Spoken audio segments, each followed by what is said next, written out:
Vivir por el querer y el hacer de Dios. Lo que diferencia y separa la cizaña del trigo, lo corruptible de lo incorruptible, lo temporal de lo eterno, la novia de la prostituta y el orgullo de la humildad y la fe de la vista, es el querer y el hacer de Dios que impera en los corazones de los hombres. Esto es lo que marca la diferencia. Por eso decía Jesucristo: esos son, mis hermanos, lo que hacen la voluntad de mi Padre. Entonces, no son todos hermanos, sino los que hacen la voluntad del Padre. O sea, entonces, el querer y hacer que impera es lo que diferencia también la cizaña del trigo. Dios, por su palabra, nos conduce desde la muerte de las formas y estructuras del hombre natural, que manifiesta a través de su propio querer y hacer, nos conduce hacia la esfera de la nueva creación, que va a experimentar el mayor privilegio de la gracia, que es la santidad. Nuestro mayor privilegio es la santidad, que se realiza a través del mover y del querer de nuestro es a través del mover del querer y el hacer divino.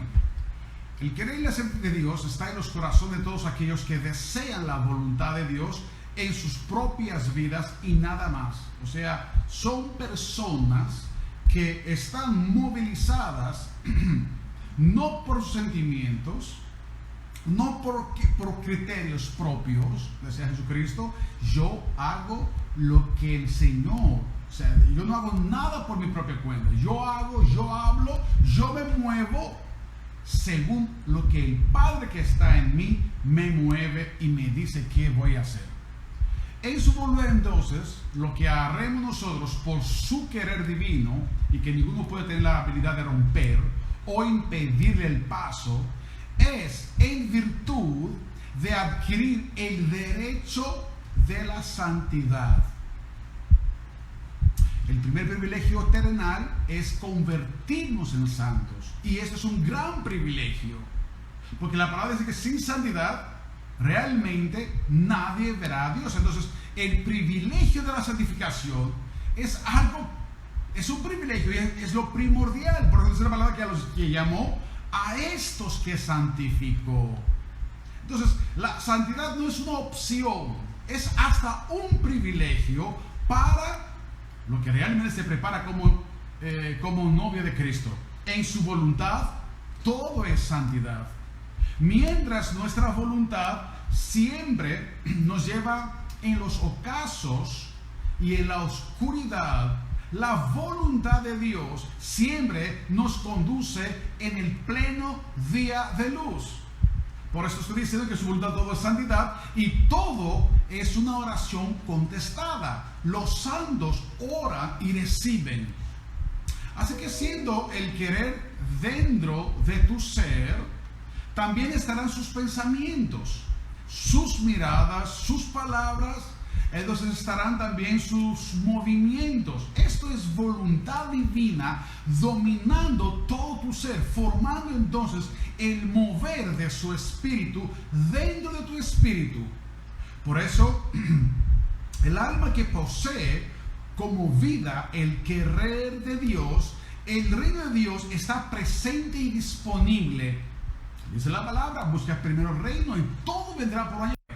Conforme ella piensa, mira, habla y se mueve correctamente. En su voluntad, hermanos, abrazamos como de un solo golpe todo lo que es bueno y todo lo que es perfecto. Y nada deja de escapar al alma de todo lo que es santo. Un privilegio realmente para la novia de Cristo. Fuimos llamados a estar colocados como su imagen. Esto quiere decir una sola cosa, una manifestación de lo que Dios quiere y lo que Dios va a hacer. Y allí está, hermanos míos, todo nuestro meollo existencial como novia de Cristo, y que todo el hombre necesita en realidad, deseando y haciendo lo que el Padre Eterno quiere y hace. Dios nos conduce en estos momentos en la purificación para prepararnos y usarnos en su obra. No se puede ir en cualquier estado, porque nuestra voluntad en el estado natural es siempre oscura, es egoísta y es totalmente distraída. El hacer divino a través de los hombres requiere corazones abiertos, constantes, disponibles e invariables. Se requiere una constancia y una entrega. Definitivamente hay cosas que vencer en nosotros y así lograr experimentar el querer y el hacer de Dios. Porque precisamente lo que impide este querer y el hacer divino es nuestro querer y nuestro hacer. El problema es que hacemos lo que nos parece bueno. Y ahí ahora estoy entrando en algo totalmente interesante. Sin el querer y el hacer divino. O sea, queremos hacer algo porque nos parece bueno, pero no que estamos averiguando si esto es un mover espiritual. O sea, no entramos en la oración para recibir una respuesta por la cual nos va a definir que esto es un querer y es un hacer de Dios. Entonces, lo que Él quiere y tiene valor de gloria, debemos perseguir en nosotros como novia de Cristo. ¿Sabe cuál es tu impulsor más desleal? Y en mi momento es el más silencioso: tu propia carne, que produce un querer, un hacer que te extravía del querer y el hacer de Dios. Tu carne tiene toda la capacidad de poner tu sentimiento de escoger en vez del supremo querer de Dios. Por esto hoy mismo vemos muchas obras emocionales, sentimentales, pero realmente no es lo que Dios está organizando, orquestando a través de los suyos.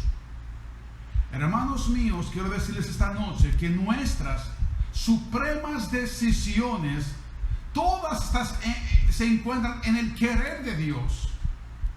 Necesitamos estar investidos del querer de Dios para seguir en constancia de lo que tiene valor, el cual nos hace ver el orden asignado de su voluntad. Y esto es una supremacía en nuestras vidas. Cuando nuestra mente está al orden asignado de su voluntad, veremos la armonía y veremos la magnificencia que estaba hablando Jesús, diciendo que las obras que ustedes verán es las obras que el Padre está haciendo a través de mí. Veremos entonces cómo el dominio divino nos conducirá siempre en el valor supremo de las cosas, no solo escogiendo lo mejor, sino que nos conserva y nos da vida nueva. Porque cada vez que realizamos, oigan esto, la obra de Dios, recibimos vida. Porque todas las obras de Dios tienen la vida de Dios. O sea, no es entonces algo que deberemos desapercibir como un acto. bueno y noble, sino que la obra que Dios nos manda a hacer, oigan por favor, esto es profundo, es que al fondo nosotros recibimos esta vida eterna que el Señor nos conduce a través de sus obras. Solo debemos como el dominio divino nos conducirá siempre en el valor supremo de las cosas.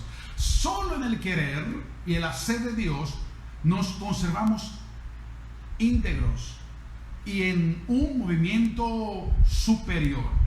No cambiaremos las cosas fuera de su querer y hacer. Por esto, si Dios nos llama para pastorear, si nos llama a evangelizar, si nos llama a ser como misioneros, si nos llama realmente a hacer una obra, un servicio, una colaboración, es un acto divino, por lo cual, por favor, atentos a esto, es que nosotros vamos a recibir la vida moviéndonos en esta correcta dirección.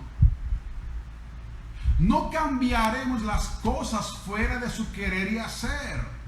En cambio, a través de recibimos su supremacía sobre todas las cosas, formando un continuo crecimiento en orden y en armonía, en contentamiento y en satisfacción. Porque obviamente en todo lo que se hace en base de Dios se requiere vida divina. La gente entra y sale, y esto produce estorbo en el orden divino sobre nosotros.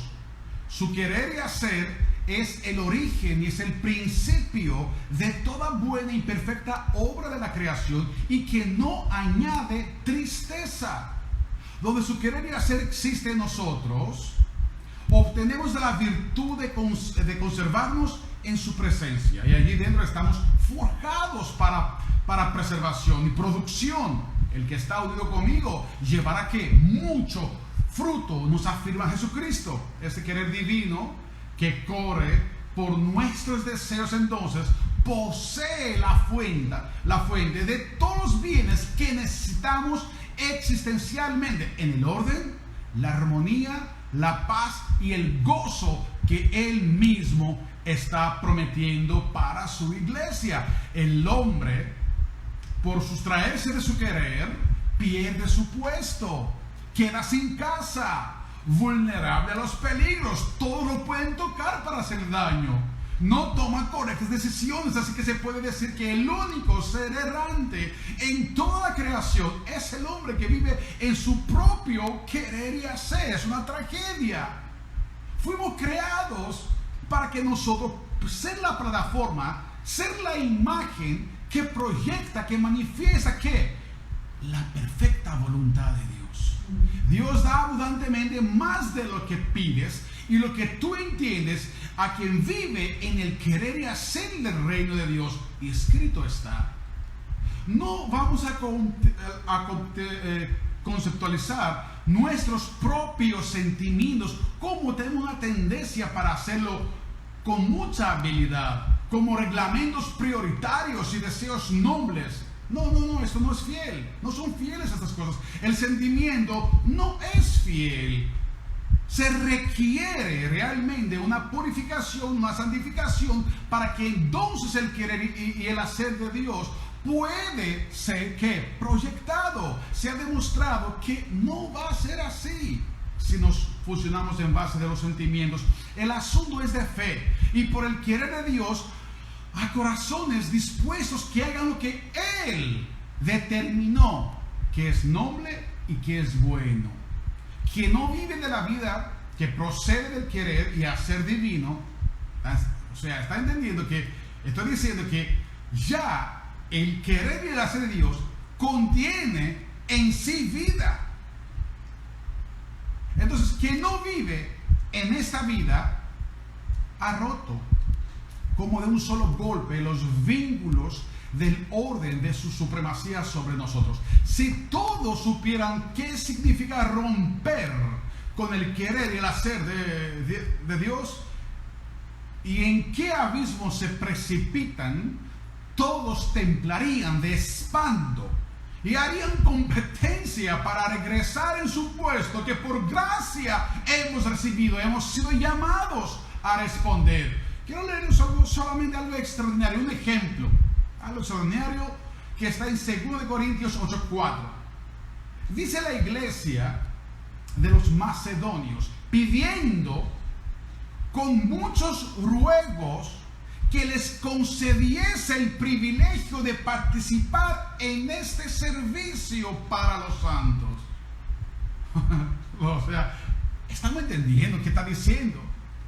No es un acto voluntario, de propia voluntad, es que realmente ven que participar en este servicio para los santos era un privilegio y estaban rogando ellos para que puedan participar, y no como lo esperábamos, dice Pablo, sino que así mismos ellos, los macedonios, se dieron primeramente al Señor, porque esto es, en todos los actos del querer y el hacer que nos imparte vida, lo que nosotros damos, que es primeramente al Señor, para que Él manifiesta su voluntad, y luego a nosotros por la voluntad de Dios.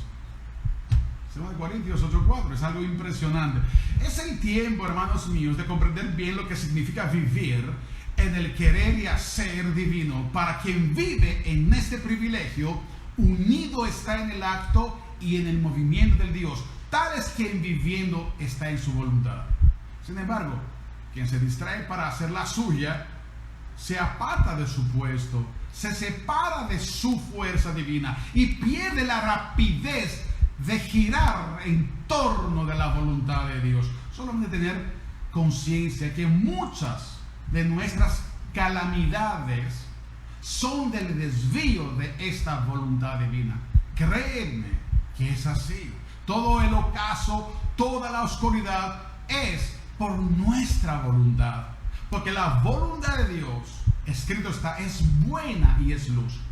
Quien no hace el querer y el hacer de Dios, definitivamente es como una constelación celestial que sale de su puesto y es como un miembro deslocado.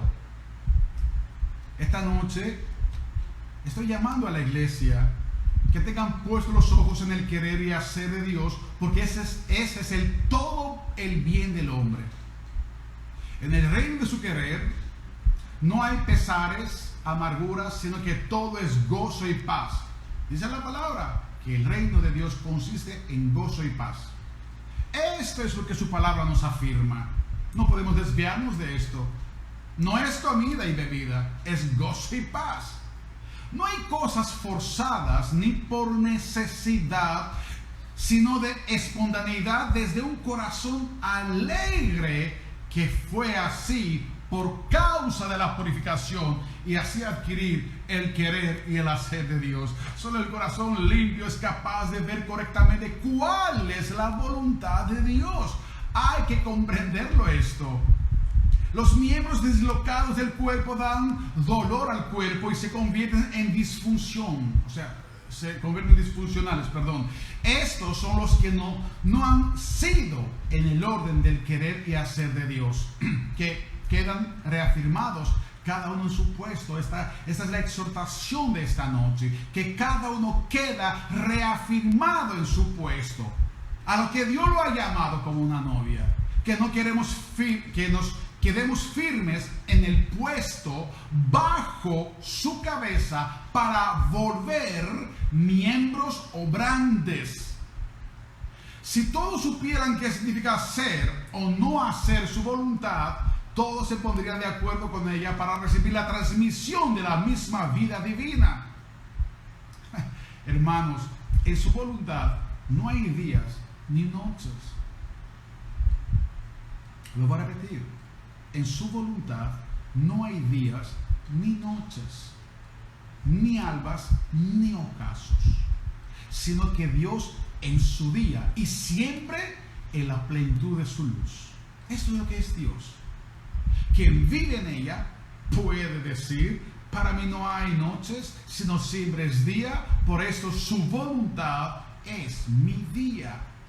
Saben, hermanos míos, ¿Para quién viene formado la noche, el alba y el ocaso?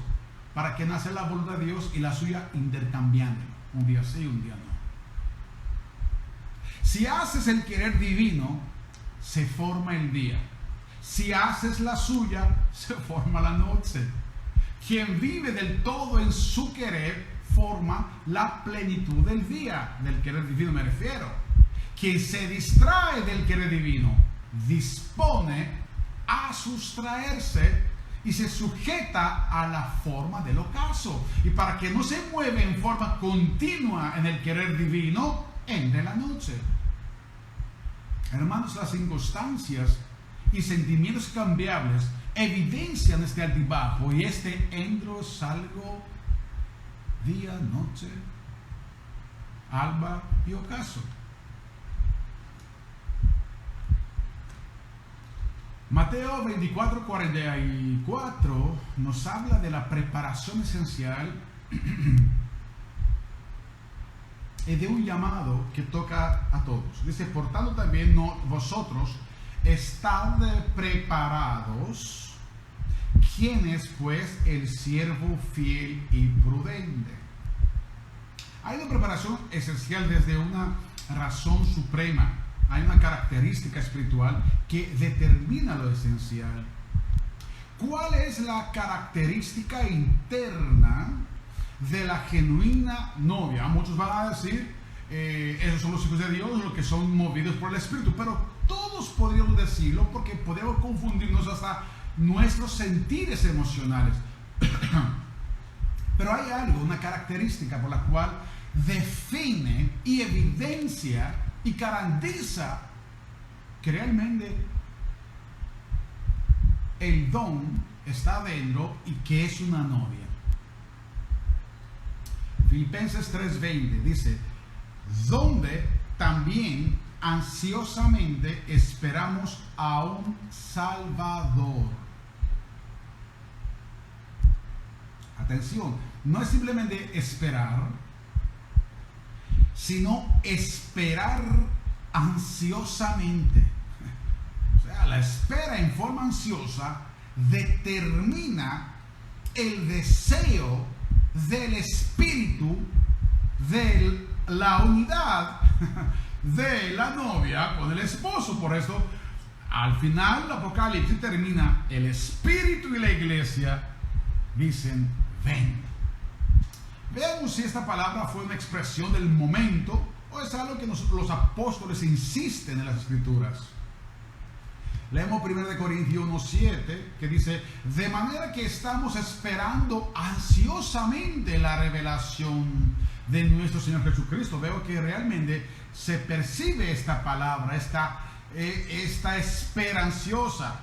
Segunda de Pedro, capítulo 3:12 dice, esperando y apresurando la venida de Dios, en el cual los cielos serán destruidos por fuego y los elementos se fundirán con intenso calor. Esto lo vamos a leer más adelante. Hebreos 9:28 dice, así también Cristo aparecerá por segunda vez para salvación de los que ansiosamente le esperan. Definitivamente la palabra entonces ansiosamente no es una palabra a la suerte, porque muestra la condición que debemos tener en forma continua. O sea, vieron ahora, porque es necesario investigar esta característica de la genuina novia en la posición esperando ansiosamente. ¿Cuántos están esperando ansiosamente en este momento? Vamos a ser sinceros. ¿Cuántos están esperando ansiosamente al Señor? ¿Cuántos dicen, ay, si vendría hoy el Señor? ¿Cuánto deseo tengo en mi corazón? Fuimos llamados de ser perfeccionados para la obra del ministerio y adquirir este deseo de esperar y ser apresurados. Ahora también la pregunta es, ¿podemos apresurar la venida de Cristo nosotros?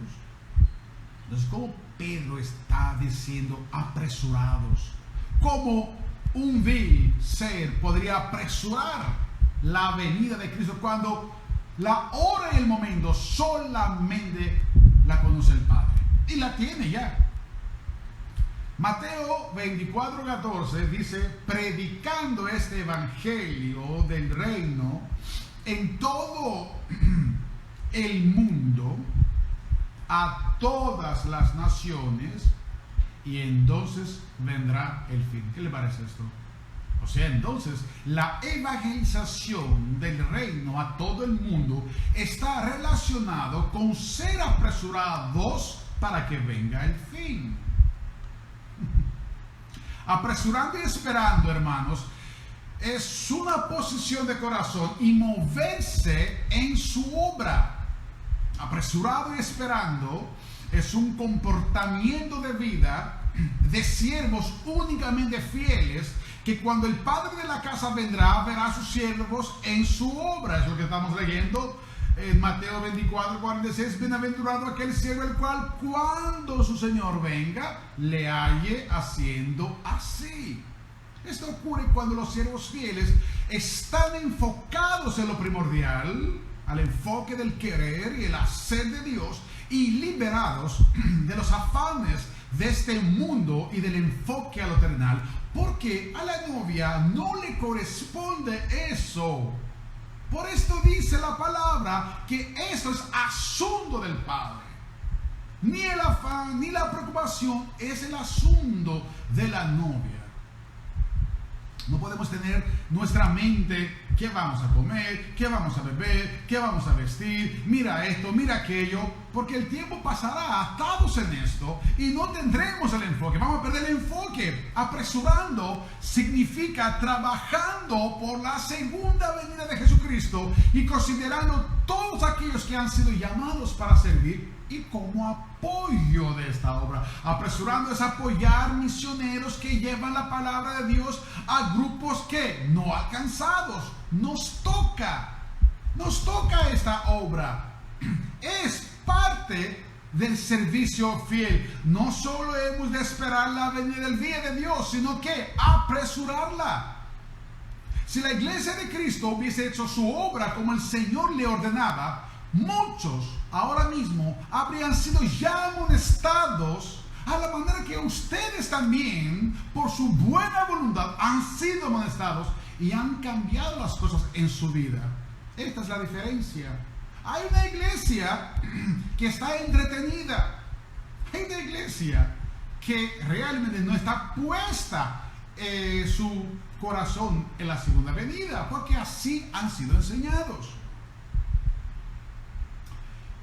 En esto consiste que nos perfeccionamos para la obra del ministerio, ser útiles para las misiones, y que todos participamos de una u otra manera, como podemos hacerlo, y en la manera que estamos llamados a hacerlo. Porque hay diversas maneras de cumplir este llamamiento. Su reino no vendrá hasta que su mensaje de arrepentimiento y amonestación no haya sido llevado a toda la tierra, Lucas 24:47, y que en su nombre se predicará que el arrepentimiento. Aquí está la clave. Hay que ir a predicar arrepentimiento para el perdón de los pecados a todas las naciones. Este es el mensaje de Jesucristo. Lo dice en Lucas 24:47. Predicar arrepentimiento. El arrepentimiento es una amonestación a la vieja manera de pensar y vivir. Y es más, hay una recta final donde por un mover sobrenatural iniciarán las últimas 3 etapas del mensaje del Evangelio de Jesucristo. ¿Quieren escucharlo? ¿Quieren oírlo esta noche? Vamos a leerlo, cómo va a terminar eso. Apocalipsis capítulo 14, verso 6 dice: vi volar por en medio del cielo el ángel que tenía el evangelio eterno para predicarlo a los moradores de la tierra, a toda nación, tribu, lengua y pueblo, diciendo, oyen ahora el mensaje por favor, diciendo a gran voz, oyen, temed a Dios y dadle gloria, porque la hora de su juicio ha llegado. Estamos entendiendo. Esta es la primera etapa del fin. Ese es el primer mover. Sigue el segundo. Hay otro mensaje más que sigue tras el mensaje anterior del temer a Dios.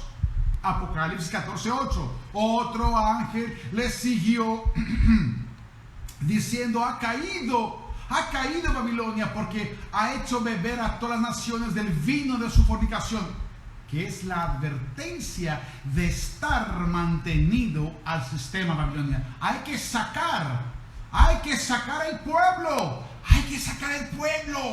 Esa es la segunda ola. La primera es temer. Siguen.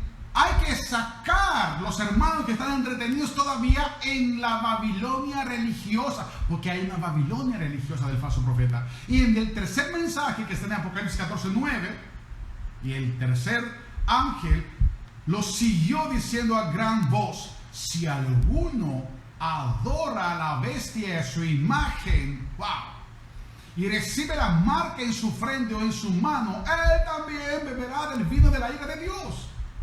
Digamos que es el mensaje final de esta serie de advertencias y de movimientos espirituales en relación con el sistema operativo del mundo y sus consecuencias. Temer a Dios, arrepiéntese. Pero ahora hay que saber algo. Hay que tener temor a Dios. Porque ya Babilonia está cayendo. Pero cuídense. Porque la sutileza es la esclavitud de Babilonia.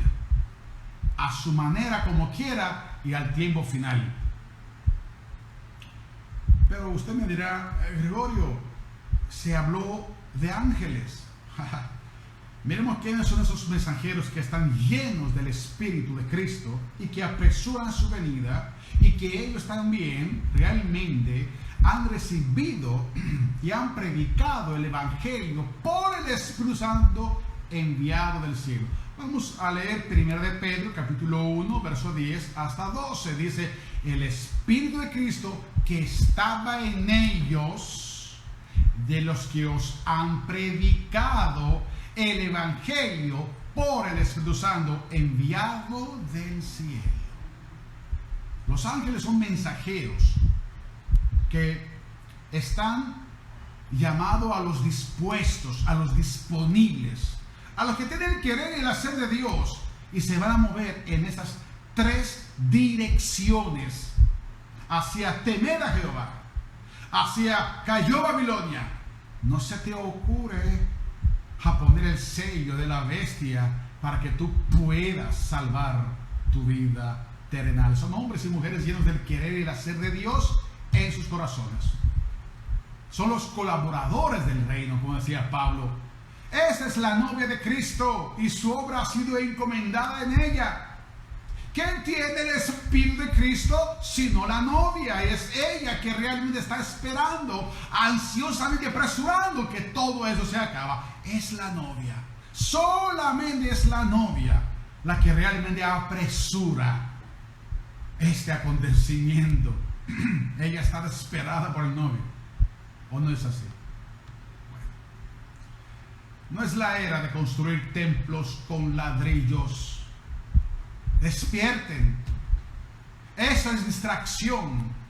Es cambiar la ruta de un pueblo que está en baja y que en realidad no teme a Dios.